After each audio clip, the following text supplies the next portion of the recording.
ఎందుకు అంత మంట పెట్టావు? త్వరగా అవ్వాలని ఆంటీ. త్వరగా అవ్వడం కాదు, మాడిపోతుంది చూడక్కడ.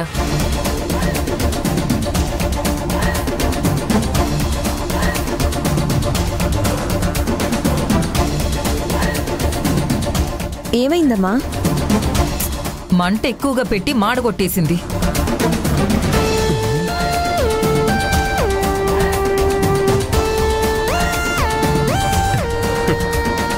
ఆత్రం ఒకరితో పోటీ పెట్టుకుంటే ఎలా ఉంటుంది? త్వరగా చేసేయాలని మంట ఎక్కువ పెట్టడం వల్ల ఏమైందో చూసారా?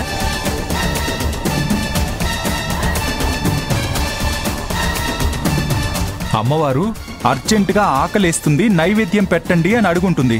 అందుకే ఇలా హడావిడి చేసి మార్చేసింది. కుండని మాత్రమే కాదు, మనసుని కూడా శుద్ధి చేసుకుని వండితే ఏదైనా సరే చక్కగా వస్తుంది. నైవేద్యం వండడం పూర్తయింది.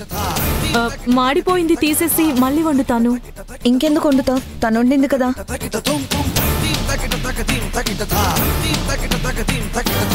సర్లే పర్లేదు, అమ్మవారికి దీపారాధన చేద్దు గాని పద.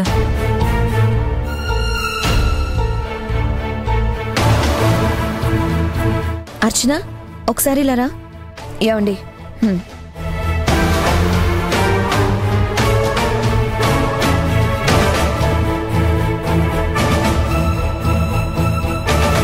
నువ్వేం వరి అవ్వద్దు.